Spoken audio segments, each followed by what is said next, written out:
Hello friends, आप सभी का स्वागत है हमारे यूट्यूब चैनल विजार्ड क्लासेस पर।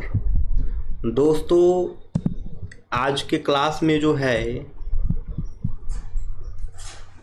आज के क्लास में जो है करेंट अफेयर्स भी ऐड किए हैं। ठीक है, तो सबसे पहले जो है 10 क्वेश्चंस, मतलब 10 क्वेश्चन नहीं, 10 से ज़्यादा क्वेश्चंस रहेंगे, मतलब डिस्कशन रहेंगे वन लाइनर टाइप के। तो करेंट अफेयर्स का रिवीजन करेंगे, अप्रॉक्स 10 मिनट का टाइमिंग इसमें लगेगा।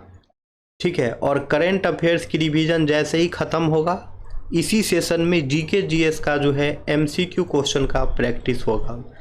चलिए स्टार्ट करते हैं। ये जो करेंट अफेयर्स है जनवरी मंथ का है। करेंट अफेयर्स को भी जो है हम लोग ऐड किए हैं। अब करेंट अफेयर्स भी रिवाइज करेंगे इसी क्लास में। उसके बाद जीके जीएस स्टार्ट होगा, एमसीक्यू क्वेश्चन। महाकुंभ मेला 2025 कहाँ आयोजित हुआ था? महाकुंभ मेला 2025 कहाँ आयोजित हुआ था? तो महाकुंभ मेला 2025 जो है प्रयागराज में आयोजित किया गया था। यह मेला जो है 13 जनवरी 2025 से शुरू होकर 26 फरवरी 2025 तक चला था। आयोजन स्थल था त्रिवेणी संगम, जहां गंगा, यमुना और पवित्र सरस्वती नदियां जो है मिलती है। तो महाकुंभ मेला 2025 का आयोजित जो है प्रयागराज में हुआ था। अब है 2011 के स्तर की तुलना में 2023 में घरेलू प्रवास में कितने प्रतिशत की गिरावट दर्ज की गई है? 2011 के स्तर की तुलना में 2023 में घरेलू प्रवास में कितने प्रतिशत की गिरावट दर्ज की गई है? तो 2023 में 2011 की जनगणना की तुलना में भारत में घरेलू प्रवास में लगभग 11.78%, लगभग 12% की गिरावट जो है दर्ज की गई है घरेलू प्रवास में। अब है हितधारक परामर्श को अनिवार्य करने के लिए विदेश व्यापार नीति 2023 में किसने संशोधन किया? तो विदेश व्यापार महानिदेशालय DGFT ने विदेश व्यापार नीति 2023 में जो है संशोधन किया है, ताकि हितधारक परामर्श को अनिवार्य किया जा सके। DGFT ने भारतीय विदेश व्यापार विकास और विनियमन अधिनियम 1992 के तहत जो है शक्तियों का प्रयोग करते हुए यह संशोधन किया है।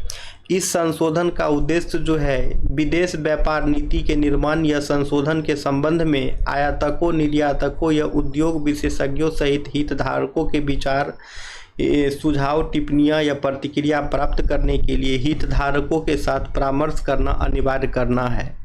ठीक है, एक आधिकारिक विज्ञप्ति में कहा गया है यह संशोधन विदेश व्यापार नीति में कानूनी समर्थन लाता है।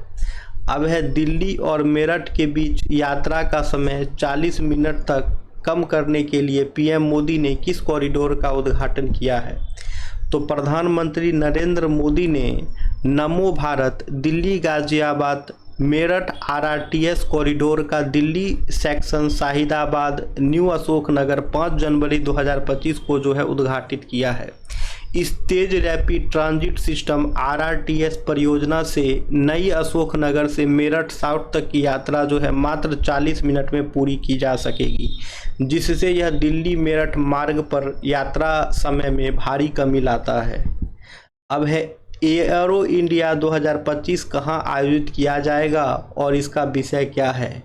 Where will Aero India 2025 be held and what is its theme? तो एरो इंडिया 2025 का आयोजन जो है बेंगलोर ये हंका एयरफोर्स स्टेशन में किया गया, और इस सम्मेलन का विषय था, यानी कि इसका थीम था the runway to a billion opportunities.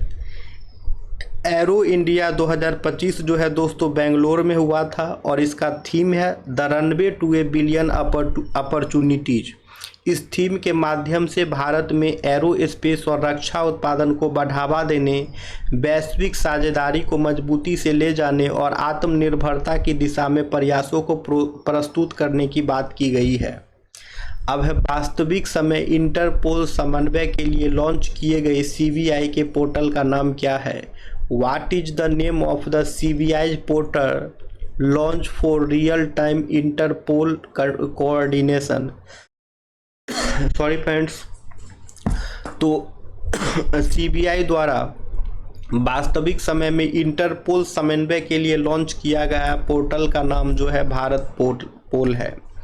CBI द्वारा जो है वास्तविक समय में इंटरपोल समन्वय के लिए लॉन्च किया गया पोर्टल का नाम जो है भारत पोल है। इसे 7 जनवरी 2025 को गृह मंत्री अमित शाह द्वारा नई दिल्ली में लॉन्च किया गया था, ताकि केंद्रीय और राज्य पुलिस बलों सहित सभी कानून प्रवर्तन एजेंसियां इंटरपोल के साथ तुरंत और सुव्यवस्थित रूप से सहयोग कर सके। अब है कौन सा शहर जो है भारत का 69वां रेलवे डिवीजन बन गया है। Which city became the 69th railway division in India. तो जम्मू कश्मीर को भारतीय रेलवे का 69वां रेलवे डिवीजन घोषित किया गया है। इसे नॉर्दर्न रेलवे जोन के अंतर्गत शामिल किया गया है और प्रधानमंत्री नरेंद्र मोदी ने इसका उद्घाटन 6 जनवरी 2025 को वर्चुअली किया। इससे जम्मू कश्मीर, हिमाचल प्रदेश, पंजाब और लेह लद्दाख जैसे उत्तरी क्षेत्र बेहतर रेल कनेक्टिविटी से जुड़े रहेंगे और क्षेत्रीय विकास को जो है बल मिलेगा।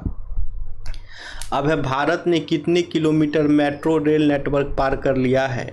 इंडिया है surpassed how many kilometres of metro rail network.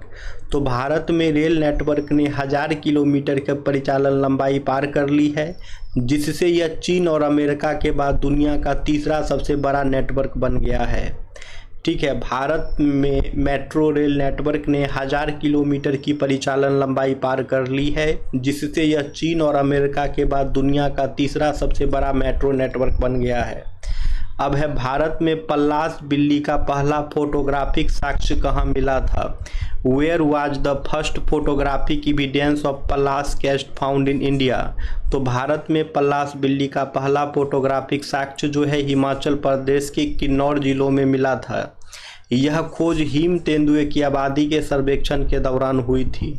अब है किस राज्य ने भारत का पहला जैविक मत्स्य पालन क्लस्टर लॉन्च किया है। Which state launch India's first organic fisheries cluster. तो भारत का पहला जैविक मत्स्य पालन क्लस्टर जो है सिक्किम राज्य ने लॉन्च किया है। इसे PM मत्स्य संपदा योजना PMMSY के तहत सिक्किम के सोरंगे जिले में स्थापित किया गया और इसका उद्घाटन जो है केंद्रीय मत्स्य पालन, पशुपालन व डेयरी मंत्री राजीव रंजन सिंह द्वारा 6 जनवरी 2025 को गुवाहाटी में किया गया था। अब है नई योजना के तहत सड़क दुर्घटना में जीवित बचे लोगों को कितना कैशलेस उपचार प्रदान किया जाएगा। How much cashless treatment will be provided for road accident survivors under the new scheme. तो सरकारी योजना के तहत सड़क दुर्घटना में जिन लोगों को बचाया गया है उन्हें प्रति व्यक्ति प्रति दुर्घटना 1.5 लाख तक का कैशलेस उपचार प्रदान किया जाएगा। यह नीति 5 मई 2025 से पूरी तरह लागू हो चुकी है, जिसमें इलाज की अवधि दुर्घटना के 7 दिनों तक को कवर किया गया है। अब है प्रणब मुखर्जी का स्मारक कहाँ स्थापित किया जाएगा। Where will be the memorial for Pranab Mukherjee be setup. तो पूर्व राष्ट्रपति प्रणब मुखर्जी का स्मारक जो है राष्ट्रीय स्मृति स्थल परिसर में राजघाट नई दिल्ली के पास स्थापित किया जाएगा। इसे स्थापित करने के लिए केंद्र सरकार ने जगह अलॉटमेंट की मंजूरी प्रदान कर दी है। अब है भारत के 2025 गणतंत्र दिवस पैरेड में मुख्य अतिथि कौन थे। Who was the chief guest at India's 2025 Republic day parade. तो भारत के 2025 के गणतंत्र दिवस परेड में मुख्य अतिथि जो हैं इंडोनेशिया के राष्ट्रपति प्रबोवो सुबियांतो थे। वे 26 जनवरी 2025 को आयोजित 76वें गणतंत्र दिवस समारोह में जो है मुख्य अतिथि के रूप में शामिल हुए थे। ओके, अब है इंडस फूड 2025 प्रदर्शनी में इंडस फूड 2025 प्रदर्शनी कब आयोजित की गई। When was the Indus food 2025 exhibition held. तो इंडस फूड 2025 प्रदर्शनी का आयोजन जो है 8 जनवरी 2025 से लेकर 10 जनवरी 2025 तक हुआ। यह 8वीं संस्करण की एशिया की प्रमुख खाद्य और पेय F&B ट्रेड शो थी, जिसे ग्रेटर नोएडा के इंडिया एक्सपोजिशन मार्ट LTD में trade promotion council of India TPCI द्वारा जो है आयोजित किया गया था। तो इंडस फूड 2025 का आयोजन जो है 8 जनवरी से लेकर 10 जनवरी 2025 के बीच हुआ था। कहाँ हुआ था? तो ग्रेटर नोएडा में हुआ था।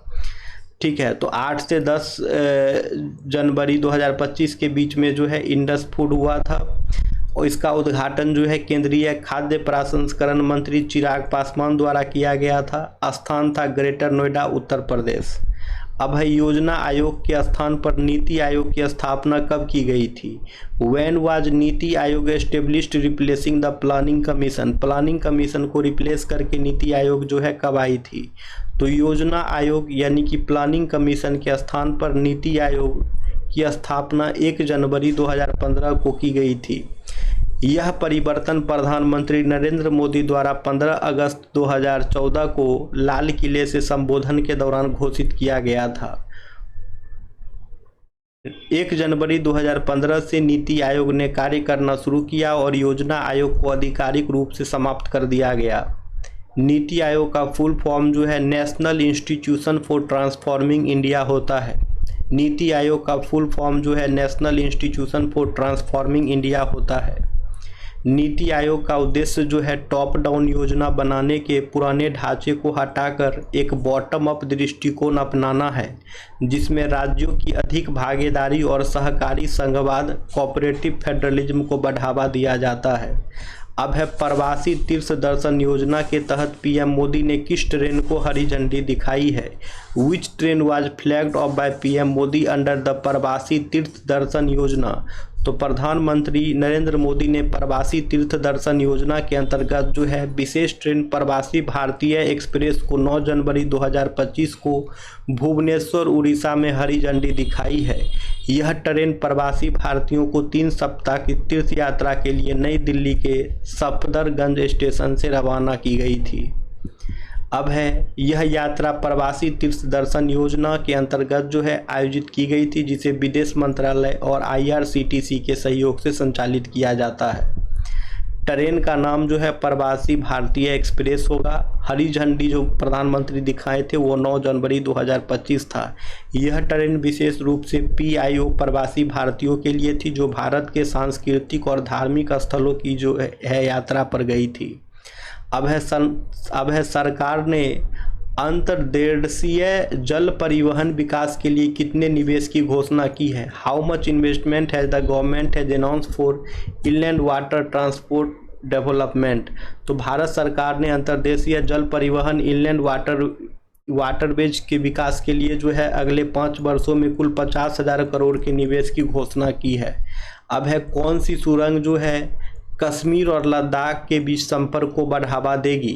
विच tunnel will boost connectivity between Kashmir and Ladakh? तो 13 जनवरी 2024 को प्रधानमंत्री नरेंद्र मोदी द्वारा उद्घाटन की जाने वाली जेड मोर सुरंग कश्मीर और लद्दाख बीच साल भर चलने वाला रणनीतिक गलियारा बनाने की दिशा में एक महत्वपूर्ण कदम है। तो चलिए दोस्तों, अब स्टार्ट करते हैं जीके जीएस का क्लास। जीके जीएस का क्लास जो है अब स्टार्ट हो रहा है। इसमें जीके जीएस का जो है MCQ चलेगा। ठीक है, इस क्लास में जो है जीके जीएस का MCQ चलेगा, जो कि BPSC टीचर और BPSC PCS के लिए भी काफ़ी महत्वपूर्ण है। तो क्वेश्चन है, बारदोली सत्याग्रह का नेतृत्व जो है किसने किया? बारदोली सत्याग्रह का नेतृत्व जो है किसने किया? ऑप्शन ए है महात्मा गांधी, ऑप्शन बी है बाल गंगाधर तिलक, ऑप्शन सी है सरदार वल्लभ भाई पटेल, ऑप्शन डी है जवाहरलाल नेहरू। तो इसका करेक्ट आंसर हो जाएगा सरदार वल्लभ भाई पटेल। इसका करेक्ट आंसर हो जाएगा सरदार वल्लभ भाई पटेल, यानी बारदोली सत्याग्रह का नेतृत्व जो है सरदार वल्लभ भाई पटेल किए थे। अब है बारदोली जो है किस राज्य में स्थित है? बारदोली जो है किस राज्य में स्थित है? ठीक है, ऑप्शन ए है महाराष्ट्र, ऑप्शन बी है गुजरात, ऑप्शन सी है राजस्थान, ऑप्शन डी है उत्तर प्रदेश। तो इसका करेक्ट आंसर हो जाएगा गुजरात। इसका करेक्ट आंसर हो जाएगा गुजरात, यानी कि बारदोली जो है गुजरात राज्य में स्थित है। यानी कि बारदोली जो है गुजरात राज्य में स्थित है। अब है बारदोली सत्याग्रह का कारण क्या था। बारदोली सत्याग्रह का जो है कारण क्या था। ऑप्शन ए है नमक कर, ऑप्शन बी है औद्योगिक कर, ऑप्शन सी है लगान में वृद्धि, ऑप्शन डी है जल कर। तो इसका आंसर हो जाएगा लगान में वृद्धि। इसका आंसर हो जाएगा लगान में वृद्धि। यानी बारदोली सत्याग्रह का कारण जो है वो लगान में वृद्धि था। यानी कि बारदोली सत्याग्रह का कारण जो है वो लगान में वृद्धि था। अब है सरदार पटेल को सरदार की उपाधि किस आंदोलन के बाद मिली। सरदार पटेल को जो है सरदार की उपाधि किस आंदोलन के बाद मिली। ऑप्शन ए है खिलाफत आंदोलन, ऑप्शन बी है बारदोली सत्याग्रह, ऑप्शन सी है नमक सत्याग्रह, ऑप्शन डी है असहयोग आंदोलन। तो इसका करेक्ट आंसर हो जाएगा बारदोली सत्याग्रह। इसका करेक्ट आंसर हो जाएगा बारदोली सत्याग्रह। यानी कि सरदार पटेल को जो है सरदार की उपाधि बारदोली सत्याग्रह के बाद मिली। यानी कि सरदार पटेल को जो है सरदार की उपाधि बारदोली सत्याग्रह के बाद मिली। अब है बारदोली सत्याग्रह किस प्रकार का आंदोलन था। बारदोली सत्याग्रह जो है किस प्रकार का आंदोलन था। तो ये जो है अहिंसात्मक आंदोलन था। ये जो है अहिंसात्मक आंदोलन था। यानी कि बारदोली सत्याग्रह जो है अहिंसात्मक आंदोलन था। यानी कि बारदोली सत्याग्रह जो है अहिंसात्मक आंदोलन था। अब है बारदोली आंदोलन के समय कौन जो है वायसराय था। बारदोली आंदोलन के समय जो है कौन जो है वायसराय था। ऑप्शन ए है लॉर्ड इरविन, ऑप्शन बी है लॉर्ड कर्जन, ऑप्शन सी है लॉर्ड मिंटो, ऑप्शन डी है लॉर्ड चेम्सफोर्ड। तो इसका करेक्ट आंसर हो जाएगा लॉर्ड इरविन। इसका करेक्ट आंसर हो जाएगा लॉर्ड इरविन। यानी कि बारदोली आंदोलन के समय जो है बारदोली आंदोलन के समय जो है उस समय का वायसराय जो है लॉर्ड इरविन था। यानी कि बारदोली आंदोलन के समय जो है उस समय का वायसराय जो है लॉर्ड इरविन था। अब है बारदोली आंदोलन में किस संगठन ने सहयोग किया। बारदोली आंदोलन में जो है किस संगठन ने सहयोग किया। तो ये हो जाएगा कांग्रेस। ये हो जाएगा कांग्रेस। यानी कि बारदोली आंदोलन में जो है कांग्रेस ने सहयोग दिया। यानी कि बारदोली आंदोलन में जो है कांग्रेस ने सहयोग दिया। अब है बारदोली आंदोलन का मुख्य उद्देश्य क्या था। बारदोली आंदोलन का जो है मुख्य उद्देश्य क्या था। ऑप्शन ए है स्वतंत्रता प्राप्त करना, ऑप्शन बी है ब्रिटिश अधिकारियों को हटाना, ऑप्शन सी है बढ़े हुए लगान का विरोध करना, ऑप्शन डी है रोजगार की मांग करना। तो इसका करेक्ट आंसर जो है वो हो जाएगा बढ़ते हुए लगान का विरोध करना। बढ़ते हुए लगान का विरोध करना। यानी कि बारदोली आंदोलन जो हुआ था उसका मुख्य उद्देश्य था बढ़े हुए लगान का विरोध करना। यानी कि जो बारदोली आंदोलन हुआ था उसका मुख्य उद्देश्य था बढ़े हुए लगान का विरोध करना। सरदार पटेल ने आंदोलन से पहले किससे सलाह ली थी। ये जो बारदोली सत्याग्रह होने वाली थी इस आंदोलन से पहले बारदोली आंदोलन से पहले सरदार पटेल ने किससे सलाह ली थी। तो महात्मा गांधी से सलाह ली थी। बारदोली सत्याग्रह होने से पहले बारदोली आंदोलन होने से पहले जो है सरदार पटेल ने महात्मा गांधी से सलाह ली थी।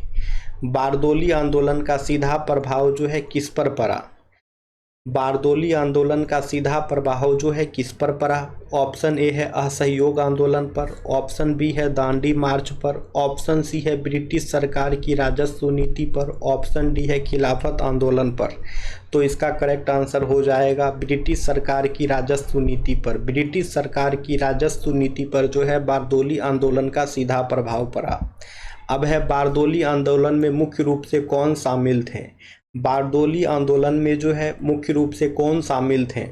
ऑप्शन ए है मजदूर, ऑप्शन बी है किसान, ऑप्शन सी है व्यापारी, ऑप्शन डी है सैनिक। तो इसका करेक्ट आंसर हो जाएगा किसान। इसका करेक्ट आंसर हो जाएगा किसान। यानी कि बारदोली आंदोलन में जो है मुख्य रूप से किसान शामिल थे। यानी कि बारदोली आंदोलन में जो है मुख्य रूप से किसान शामिल थे। अब है बारदोली सत्याग्रह में किसानों की क्या मांग थी। बारदोली सत्याग्रह में जो है किसानों की क्या मांग थी। ऑप्शन ए है पूर्ण समाज, ऑप्शन बी है करों की समाप्ति, ऑप्शन सी है लगान में वृद्धि को वापस लेना, ऑप्शन डी है खेती पर सब्सिडी। तो इसका करेक्ट आंसर हो जाएगा लगान में वृद्धि को वापस करना। लगान में वृद्धि को जो है वापस लाना। ठीक है, बारदोली सत्याग्रह में किसानों की मांग थी कि लगान में जो वृद्धि की गई है उसे वापस लो। अब है सरदार पटेल ने आंदोलन में किस संगठनात्मक शक्ति का प्रयोग किया। सरदार पटेल ने आंदोलन में किस संगठनात्मक शक्ति का प्रयोग किया। ऑप्शन ए किसान सभा, ऑप्शन बी है सेवा दल, ऑप्शन सी है बारदोली तालुका समिति, ऑप्शन डी है भारतीय राष्ट्रीय सेना। तो इसका करेक्ट आंसर हो जाएगा बारदोली तालुका समिति। इसका करेक्ट आंसर हो जाएगा बारदोली तालुका समिति। यानी कि सरदार पटेल ने आंदोलन में बारदोली तालुका समिति नामक संगठनात्मक शक्ति का प्रयोग किया। सरदार पटेल ने आंदोलन में जो है बारदोली तालुका समिति नामक संगठनात्मक शक्ति का प्रयोग किया। अब है सरदार पटेल को सरदार की उपाधि किसने दी थी। सरदार पटेल को सरदार की उपाधि किसने दी थी। ऑप्शन ए है महात्मा गांधी, ऑप्शन बी है पंडित नेहरू, ऑप्शन सी है महिलाओं ने, ऑप्शन डी है कांग्रेस कार्यकर्ताओं ने। तो इसका करेक्ट आंसर हो जाएगा महिलाओं ने। इसका करेक्ट आंसर हो जाएगा महिलाओं ने। यानी कि सरदार पटेल को सरदार की उपाधि जो है बारदोली की महिलाओं के द्वारा दी गई थी। यानी कि सरदार पटेल को जो है सरदार की उपाधि बारदोली के महिलाओं के द्वारा जो है दी गई थी। अब है बारदोली आंदोलन किस सिद्धांत पर जो है आधारित था। बारदोली आंदोलन जो है किस सिद्धांत पर जो है आधारित था। ऑप्शन ए है सामाजिक समानता, ऑप्शन बी है सशस्त्र विद्रोह, ऑप्शन सी है कर न दो यानी कि टैक्स रिफ्यूजल, ऑप्शन डी है स्वराज्य की मांग। तो इसका करेक्ट आंसर हो जाएगा कर न दो यानी कि टैक्स रिफ्यूजल। बारदोली आंदोलन जो है टैक्स रिफ्यूजल कर न दो पर जो है आधारित था। बारदोली आंदोलन के बाद ब्रिटिश सरकार ने क्या किया।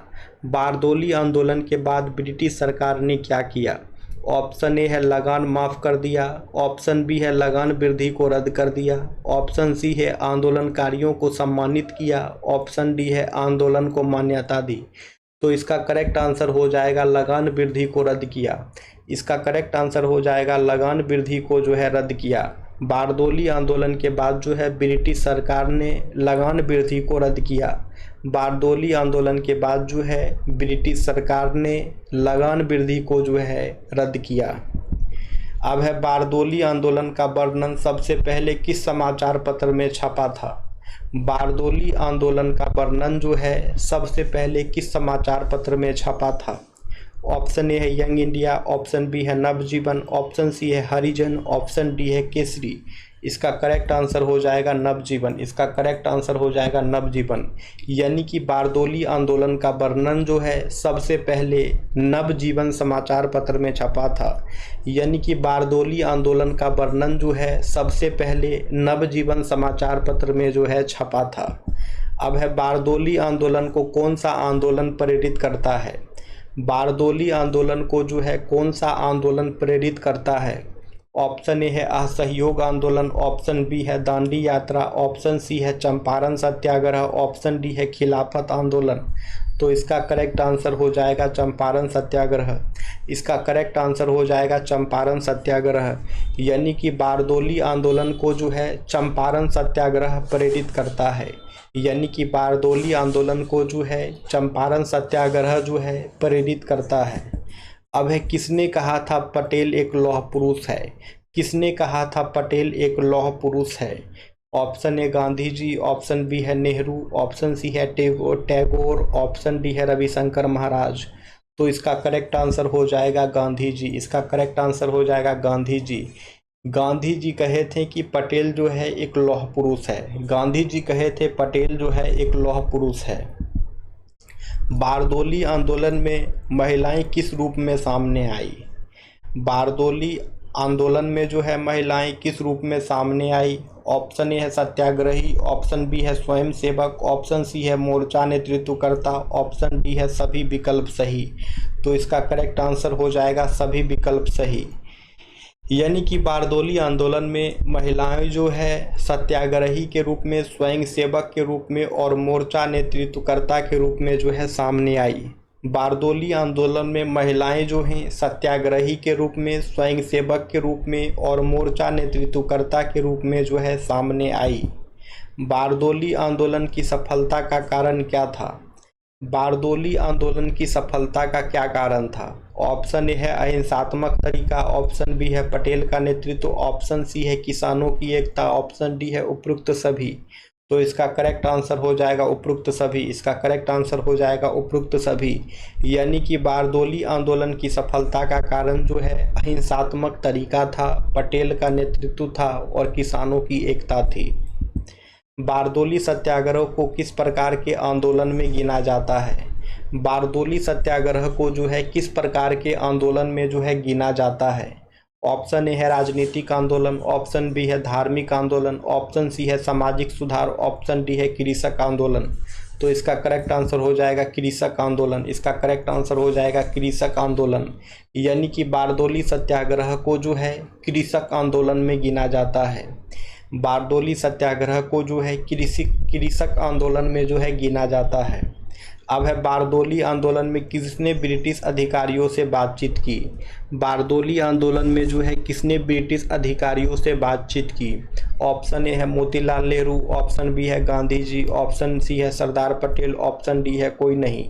तो इसका करेक्ट आंसर हो जाएगा सरदार पटेल। इसका करेक्ट आंसर हो जाएगा सरदार पटेल। यानी कि बारदोली आंदोलन में जो है ब्रिटिश अधिकारियों से सरदार पटेल बातचीत किए थे। बारदोली आंदोलन में जो है ब्रिटिश अधिकारियों से सरदार पटेल जो है बातचीत किए थे। बारदोली आंदोलन से जुड़ा प्रमुख नारा क्या था? बारदोली आंदोलन से जुड़ा प्रमुख नारा क्या था? ऑप्शन ए है करो या मरो, ऑप्शन बी है लगान नहीं देंगे, ऑप्शन सी है वंदे मातरम, ऑप्शन डी है भारत माता की जय।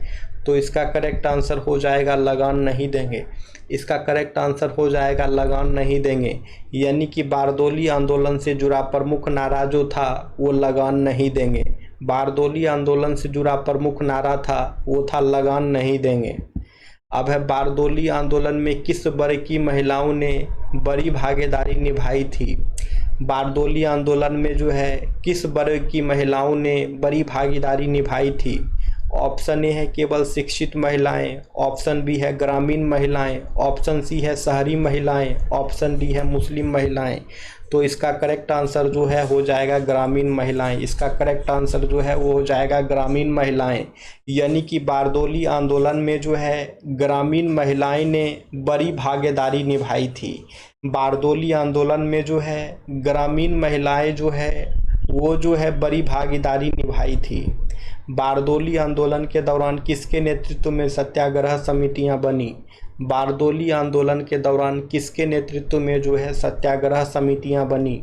ऑप्शन ए है सरदार पटेल, ऑप्शन बी है रविशंकर महाराज, ऑप्शन सी है मोहनलाल पांड्या, ऑप्शन डी है महादेव देसाई। तो इसका करेक्ट आंसर हो जाएगा सरदार पटेल। इसका करेक्ट आंसर हो जाएगा सरदार पटेल।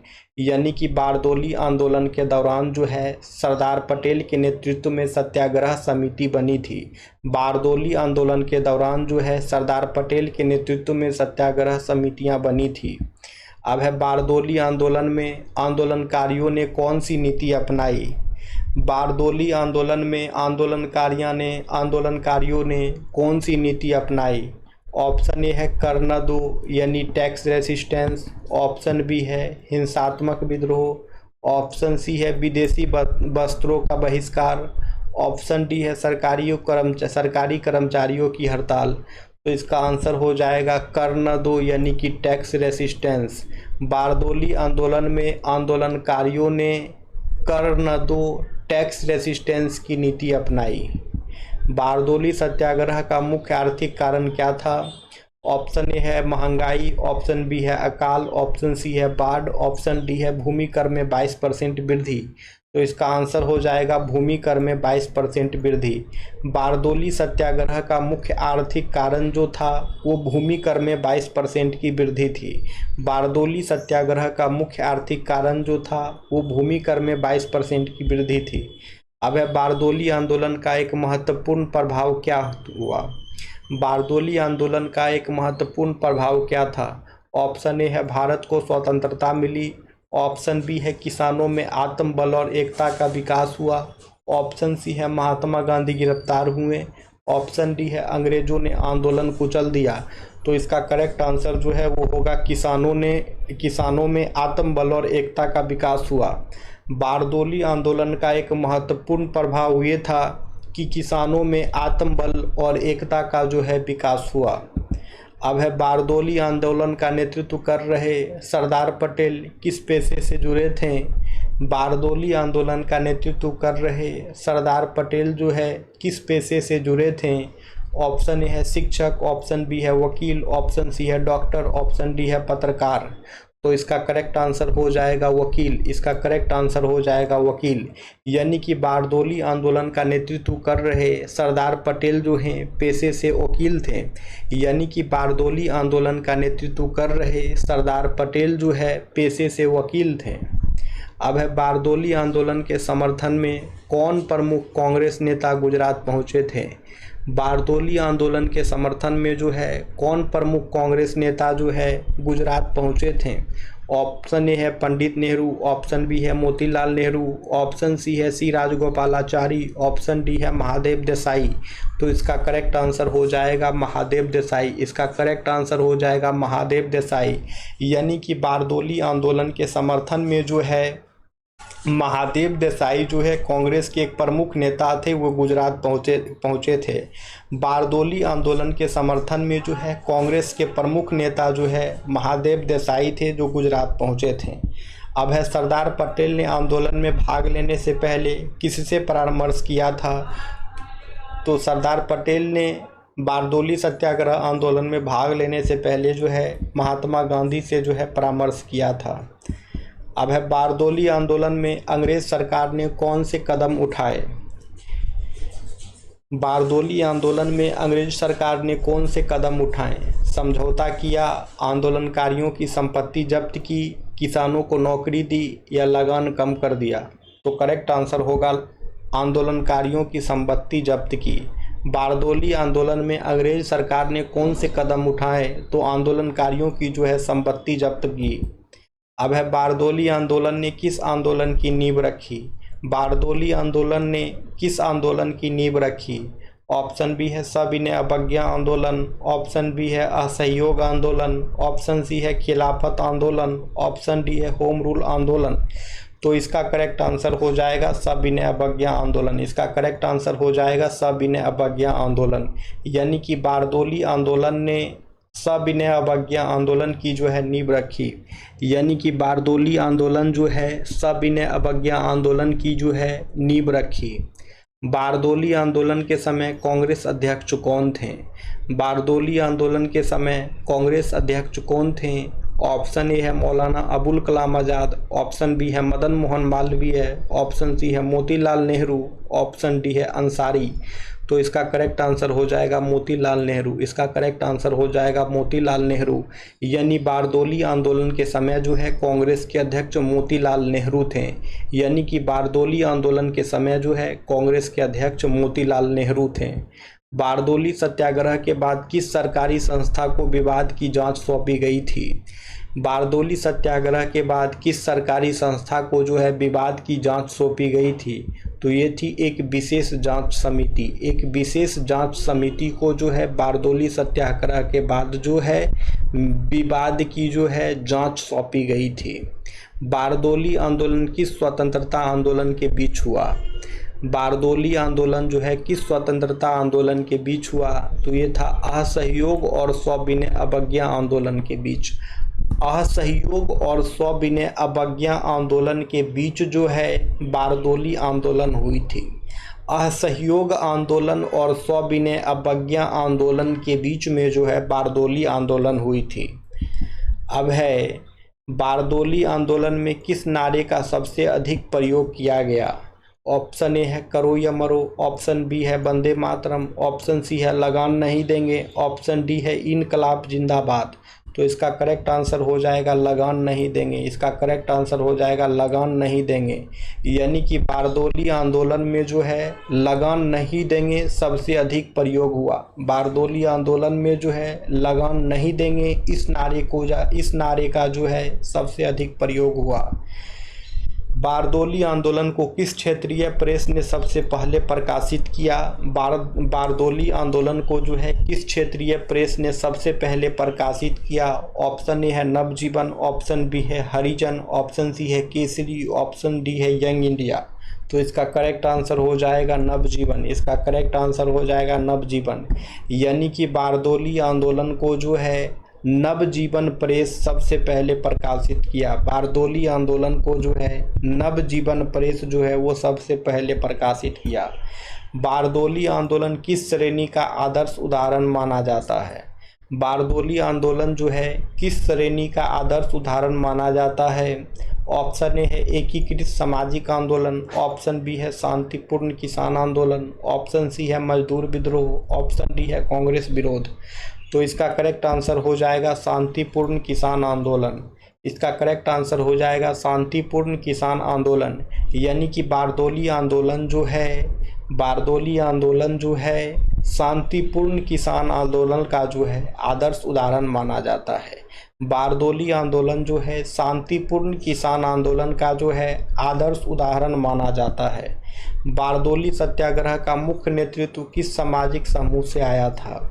बारदोली सत्याग्रह का मुख्य नेतृत्व जो है किस सामाजिक समूह से आया था? तो ये हो जाएगा कृषक वर्ग। ठीक है, ये हो जाएगा कृषक वर्ग। यानी कि बारदोली सत्याग्रह का मुख्य नेतृत्व जो है कृषक वर्ग सामाजिक समूह से आया था। बारदोली आंदोलन के बाद पटेल की लोकप्रियता किस रूप में उभरी? बारदोली आंदोलन के बाद पटेल की लोकप्रियता जो है किस रूप में उभरी? ऑप्शन ए है केवल गुजरात तक सीमित, ऑप्शन बी है राष्ट्रीय नेता के रूप में, ऑप्शन सी है कांग्रेस अध्यक्ष के रूप में, ऑप्शन डी है स्वतंत्रता सेनानी के रूप में। तो इसका करेक्ट आंसर हो जाएगा राष्ट्रीय नेता के रूप में। राष्ट्रीय नेता के रूप में। यानी कि बारदोली आंदोलन के बाद जो है पटेल की लोकप्रियता जो है राष्ट्रीय नेता के रूप में उभरी। बारदोली आंदोलन के बाद जो है पटेल की लोकप्रियता जो है राष्ट्रीय नेता के रूप में उभरी। अब है बारदोली आंदोलन की शुरुआत किस महीने में हुई थी? बारदोली आंदोलन की शुरुआत किस महीने में हुई थी? तो ये हुई थी जून में। बारदोली आंदोलन की शुरुआत जो है जून महीने में हुई थी। बारदोली आंदोलन की शुरुआत जो है जून महीने में हुई थी। बारदोली आंदोलन में कौन सा वर्ग सबसे कम सक्रिय था? बारदोली आंदोलन में कौन सा वर्ग जो है सबसे कम सक्रिय था? ऑप्शन ए है महिलाएं, ऑप्शन बी है किसान, ऑप्शन सी है व्यापारी, ऑप्शन डी है छात्र। तो इसका करेक्ट आंसर हो जाएगा व्यापारी। इसका करेक्ट आंसर हो जाएगा व्यापारी। यानी कि बारदोली आंदोलन में जो है व्यापारी वर्ग जो है सबसे कम सक्रिय था। यानी कि बारदोली आंदोलन में जो है व्यापारी वर्ग जो है सबसे कम सक्रिय था। अब है सरदार पटेल के बारदोली आंदोलन से पहले किस आंदोलन से उनका नाम जुड़ा था? सरदार पटेल के बारदोली आंदोलन से पहले किस आंदोलन से जो है उनका नाम जुड़ा था? ऑप्शन ए है खेरा सत्याग्रह, ऑप्शन बी है जालियांवाला बाग, ऑप्शन सी है चंपारण, ऑप्शन डी है असहयोग। तो इसका करेक्ट आंसर हो जाएगा खेरा सत्याग्रह। इसका करेक्ट आंसर हो जाएगा खेरा सत्याग्रह। यानी कि सरदार पटेल के बारदोली आंदोलन से पहले जो है खेरा सत्याग्रह से उनका नाम जुड़ा था। सरदार पटेल का नाम जो है बारदोली आंदोलन से पहले उनका नाम जो है खेरा सत्याग्रह से जो है जुड़ा हुआ था। अब है बारदोली आंदोलन से किस क्षेत्रीय नेता को राष्ट्रीय ख्याति मिली? बारदोली आंदोलन से जो है किस क्षेत्रीय नेता को राष्ट्रीय ख्याति मिली? ऑप्शन ए है महादेव देसाई, ऑप्शन बी है रविशंकर महाराज, ऑप्शन सी है सरदार पटेल, ऑप्शन डी है कस्तूरबा गांधी। तो इसका करेक्ट आंसर हो जाएगा सरदार पटेल। इसका करेक्ट आंसर हो जाएगा सरदार पटेल। यानी कि बारदोली आंदोलन से जो है सरदार पटेल को राष्ट्रीय ख्याति मिली। यानी कि बारदोली आंदोलन से जो है सरदार पटेल को राष्ट्रीय ख्याति मिली। बारदोली आंदोलन को समर्थन देने वाली प्रमुख महिला नेता कौन थी? बारदोली आंदोलन को समर्थन देने वाली प्रमुख महिला नेता कौन थी? ऑप्शन ए है सरोजनी नायडू, ऑप्शन बी है आनंदीबेन पटेल, ऑप्शन सी है इंदिरा गांधी, ऑप्शन डी है अर्षा देवी। तो इसका करेक्ट आंसर हो जाएगा सरोजनी नायडू। इसका करेक्ट आंसर हो जाएगा सरोजनी नायडू। यानी कि बारदोली आंदोलन को समर्थन देने वाली जो प्रमुख महिला थी सरोजनी नायडू थी। बारदोली आंदोलन को समर्थन देने वाली प्रमुख महिला नेता जो है सरोजनी नायडू थी। बारदोली आंदोलन को जो है दोस्तों समर्थन देने वाली सबसे प्रमुख महिला नेता जो है सरोजनी नायडू थी। अब है किस आंदोलन के बाद सरदार पटेल को लौह पुरुष कहा गया? किस आंदोलन के बाद जो है सरदार पटेल को लौह पुरुष कहा गया? तो ये थी बारदोली आंदोलन। ये थी बारदोली आंदोलन। बारदोली आंदोलन के बाद जो है सरदार पटेल को लौह पुरुष कहा गया। बारदोली आंदोलन के बाद जो है सरदार पटेल को लौह पुरुष कहा गया। अब है बारदोली आंदोलन में किस संगठन की भूमिका सबसे कम प्रमुख थी। बारदोली आंदोलन में जो है किस संगठन की भूमिका सबसे प्रमुख थी। ऑप्शन ए है भारतीय राष्ट्रीय कांग्रेस, ऑप्शन बी है मुस्लिम लीग, ऑप्शन सी है आर्य समाज, ऑप्शन डी है हिंदू महासभा। तो इसका करेक्ट आंसर हो जाएगा भारतीय राष्ट्रीय कांग्रेस। इसका करेक्ट आंसर हो जाएगा भारतीय राष्ट्रीय कांग्रेस। यानी कि बारदोली आंदोलन में जो है भारतीय राष्ट्रीय कांग्रेस की भूमिका सबसे प्रमुख थी। यानी कि बारदोली आंदोलन में जो है भारतीय राष्ट्रीय कांग्रेस की भूमिका जो है सबसे अधिक थी, सबसे प्रमुख थी। अब है बिहार में किस स्थान पर गांधी जी का पहला सत्याग्रह हुआ था। बिहार में किस स्थान पर जो है गांधी जी का पहला सत्याग्रह हुआ था। ऑप्शन ए है चंपारण, ऑप्शन बी है छपरा, ऑप्शन सी है बेतिया, ऑप्शन डी है पटना। तो इसका करेक्ट आंसर हो जाएगा चंपारण। इसका करेक्ट आंसर हो जाएगा चंपारण। यानी कि बिहार में जो है चंपारण में गांधी जी का पहला सत्याग्रह हुआ था। बिहार के चंपारण में जो है गांधी जी का पहला सत्याग्रह हुआ था। तो देखिए इसका डिस्कशन, बिहार में गांधी जी का पहला सत्याग्रह चंपारण में हुआ था। 1917 वर्ष में जो है गांधी जी का पहला वर्ष 1917 में जो है गांधी जी का पहला सत्याग्रह हुआ था बिहार के चंपारण में। मुद्दा था नील की जबरन खेती तिनकठिया पर था। अंग्रेज जमींदार किसानों से ज़बरदस्ती नील की खेती करवाते थे। इसमें जो है गांधी जी का क्या कार्य था, तो उन्होंने किसानों की समस्याएं सुनी और जांच की और शांतिपूर्ण आंदोलन के जरिए अंग्रेजों को तिनकठिया प्रथा खत्म करने को मजबूर किया। यह गांधी जी का भारत में जो है पहला सफल सत्याग्रह था और भारतीय स्वतंत्रता संग्राम में एक ऐतिहासिक मोड़ साबित हुआ। आगे आइए, महात्मा गांधी ने भारत में अपना पहला सत्याग्रह कहाँ शुरू किया, अभी ही देखे हैं। तो महात्मा गांधी ने भारत में अपना पहला सत्याग्रह जो है चंपारण में शुरू किया था। महात्मा गांधी ने भारत में अपना पहला सत्याग्रह जो है चंपारण में शुरू किए थे। अब है चंपारण सत्याग्रह किस फसल से जुड़ा था। चंपारण सत्याग्रह जो है किस फसल से जुड़ा था। इसका आंसर हो जाएगा नील। इसका आंसर हो जाएगा नील। यानी कि चंपारण सत्याग्रह जो है नील के फसल से जुड़ा हुआ था। ठीक है, चंपारण सत्याग्रह जो है नील के फसल से जुड़ा हुआ था। चंपारण सत्याग्रह जो है नील के फसल से जो है जुड़ा हुआ था। अब है चंपारण सत्याग्रह के समय कौन सी प्रथा किसानों पर थोपी जाती थी। चंपारण सत्याग्रह के समय जो है कौन सी प्रथा जो है किसानों पर थोपी जाती थी। ऑप्शन ए है 10 कठिया, ऑप्शन बी है 3 कठिया, ऑप्शन बी है 4 कठिया, ऑप्शन डी है 70 कठिया। तो इसका आंसर हो जाएगा 3 कठिया। इसका आंसर हो जाएगा 3 कठिया। यानी कि चंपारण सत्याग्रह के समय जो है किसानों पर जो है 3 कठिया प्रथा जो है थोपी जाती थी। यानी कि चंपारण सत्याग्रह के समय जो है किसानों के ऊपर जो है 3 कठिया प्रथा थोपी जाती थी। अब है चंपारण आंदोलन के दौरान गांधी जी की सहायता किसने की थी। चंपारण आंदोलन के दौरान जो है गांधी जी की सहायता किसने की। Option A Subhash Chandra Bose, option B है बाल गंगाधर तिलक, ऑप्शन सी है राजेंद्र प्रसाद, ऑप्शन डी है लाला लाजपत राय। तो इसका करेक्ट आंसर जो है वो हो जाएगा राजेंद्र प्रसाद। इसका करेक्ट आंसर हो जाएगा राजेंद्र प्रसाद। यानी चंपारण आंदोलन के दौरान जो है गांधी जी की सहायता राजेंद्र प्रसाद ने की थी। यानी कि चंपारण आंदोलन के दौरान जो है गांधी जी की सहायता जो है राजेंद्र प्रसाद किए थे। यानी कि चंपारण आंदोलन के दौरान जो है गांधी जी की सहायता जो है राजेंद्र प्रसाद किए थे। चंपारण आंदोलन जो है किस वर्ष हुआ था। चंपारण आंदोलन जो है किस वर्ष हुआ था। तो चंपारण आंदोलन जो है वर्ष 1917 में हुआ था। तो चंपारण आंदोलन जो है वर्ष 1917 में हुआ था। अब है चंपारण सत्याग्रह में गांधी जी के साथ निम्नलिखित में से कौन शामिल नहीं थे। चंपारण सत्याग्रह में जो है गांधी जी के साथ निम्नलिखित में से कौन शामिल नहीं थे। ऑप्शन ए है राजकुमार शुक्ल, ऑप्शन बी है जवाहरलाल नेहरू, ऑप्शन सी है बृज किशोर प्रसाद, ऑप्शन डी है मजरूल हक। तो इसका करेक्ट आंसर हो जाएगा जवाहरलाल नेहरू। इसका करेक्ट आंसर हो जाएगा जवाहरलाल नेहरू। यानी कि चंपारण सत्याग्रह में जो है गांधी जी के साथ जवाहरलाल नेहरू शामिल नहीं थे, बाकी राजकुमार शुक्ल, बृज किशोर प्रसाद और मजरूल हक ये सभी जो है चंपारण सत्याग्रह में गांधी जी के साथ शामिल थे। अब है राजकुमार शुक्ल कौन थे? तो राजकुमार शुक्ल जो थे एक किसान थे जो गांधी जी को चंपारण लाए। राजकुमार शुक्ल जो है एक किसान थे जो गांधी जी को चंपारण लाए।